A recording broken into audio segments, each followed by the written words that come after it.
नमस्कार दोस्तों, मैं राहुल सहारे पुनः अपने YouTube चैनल में आप सभी का स्वागत करता हूं। दोस्तों, अगर आपने मेरा YouTube चैनल सब्सक्राइब नहीं किया है और आप लोगों को लगता है कि मैं जो वीडियो बनाता हूं आपके लिए काम का है, तो मेरा चैनल ज़रूर सब्सक्राइब करें। आज हम निवेश को लेकर चर्चा करेंगे। दोस्तों, निवेश अलग अलग तरह से किया जाता है और परिस्थिति के आधार पे आप अपना निवेश कर सकते हैं। निवेश निम्न प्रकार से किया जा सकता है। पहला, सोने के रूप में। बहुत से लोग सोने को या स्वर्ण को एक उत्तम निवेश मानते हैं। स्वर्ण को लेकर मेरा यही राय है, स्वर्ण पे आप लोग निवेश करेंगे तो उसको 24 कैरेट में ही खरीदें, अगर आप निवेश के लिए स्वर्ण खरीद रहे हैं तो। और स्वर्ण को उसी परिस्थिति में खरीदें जब आपको लगे कि दूसरी जगह निवेश का समय जो है उचित नहीं है। जैसे आज आप देख पा रहे हैं कि ईरान इजराइल का कभी भी युद्ध छिड़ सकता है और अंतर्राष्ट्रीय परिस्थितियां अनुकूल नहीं है, तो मुझे लगता है यहाँ से सोना के दाम बढ़ेगा, क्योंकि ज़्यादातर विश्व के अलग अलग देशों में शेयर बाजार भी गिरा हुआ है। और जब तेल को लेकर, कच्चे तेल को लेकर अस्थिरता बनती है या बाजार को लेकर अस्थिरता बनती है, तब हम देखते हैं कि सोना का दाम बढ़ जाता है। मुझे लग रहा है कि यहाँ से सोने के दाम में बढ़ोतरी हो सकती है। तो आप लोगों को भी ये सब अध्ययन करना है कि सोना के दाम बाकी निवेश की तुलना में अगर ज़्यादा तेज दर से बढ़ेगा, तब आपको स्वर्ण पे निवेश करना चाहिए। अभी की परिस्थिति में मुझे लगता है कि स्वर्ण के दाम आगे बढ़ सकते हैं। तो पहला एक निवेश का ऑप्शन था। दूसरा है खेती या जगह पे निवेश। दोस्तों, खेती या जगह में निवेश कब किया जाए?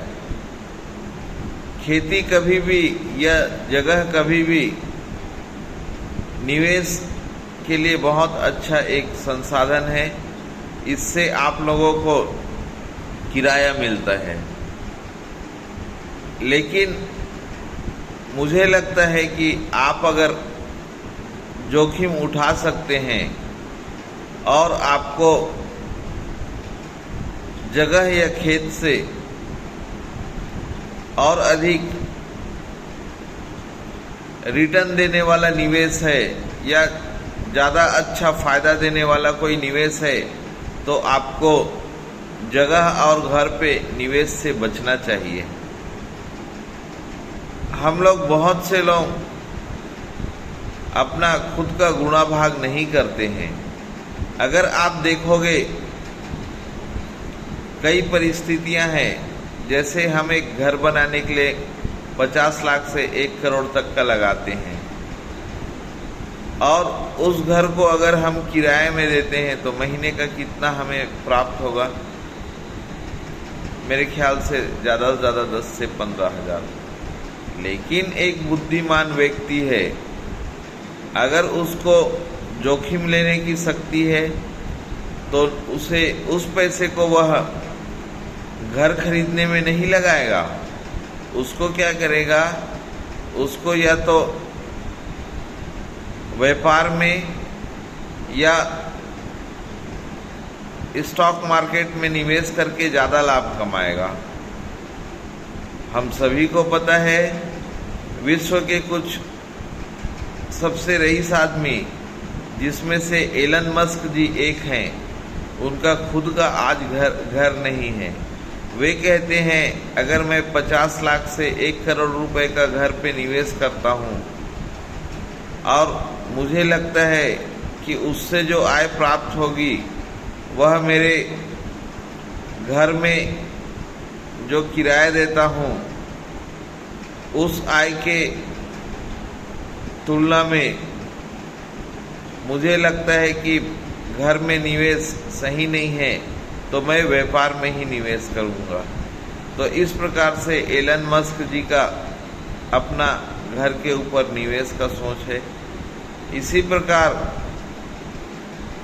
जीरोधा कंपनी के मालिक कामत जी हैं, उनका खुद का घर नहीं है। तो जो पूंजीपति लोग हैं वे बहुत अच्छे से जानते हैं कि एक एक रुपये का अपना निवेश कहाँ करें, तो इस आधार पे उन लोग निवेश करते हैं। अब आता है आपका अगला निवेश का पर्याय बैंक। बैंक जो है साल के 8 से 9% तक अधिकतम अगर आप फिक्स डिपॉजिट रखते हैं तो उसमें ब्याज देता है। तो मैं उसे भी अपने लिए एक अच्छा निवेश नहीं समझूंगा, खासकर तब जब आप जोखिम उठा सकते हैं। जिनको कोई भी जोखिम नहीं उठाना है, कोई अध्ययन नहीं करना है, उनके लिए बैंक में निवेश करना बहुत अच्छा पर्याय है, क्योंकि साल के बैठे बिठाए 8-9% ब्याज मिल जाएगा। आपका पैसा सुरक्षित रहेगा, कभी भी आप उस पैसे को प्राप्त कर सकोगे दोस्तों। लेकिन अगर आप जोखिम ले सकते हैं तो मेरा मानना है कि आपके निवेश को आप लोग अलग अलग तरीके से बांटें। जैसे आपके पास अगर 100 रुपये है तो मुझे लगता है कि 100 रुपये में आप 25-30% शेयर बाजार में निवेश करें, 20-25% ETF में खरीदें, 10% के आसपास सोने में निवेश करें, बाकी पैसे जो हैं उसको आप सुरक्षित रखें। तो इस प्रकार से मेरा मानना है कि 20 से 30% आप लोग स्टॉक में निवेश करेंगे, 20 से 30% आप लोग ETF पे निवेश करें, 15-20% आप लोग स्वर्ण पे निवेश करें। इस प्रकार आप लोग 60 से 70% अधिकतम निवेश करें, 30% आप लोग पैसे को सुरक्षित रखें। वह भले आप लोगों को ब्याज नहीं देगा, लेकिन उसका उपयोग भी मैं बताता हूँ।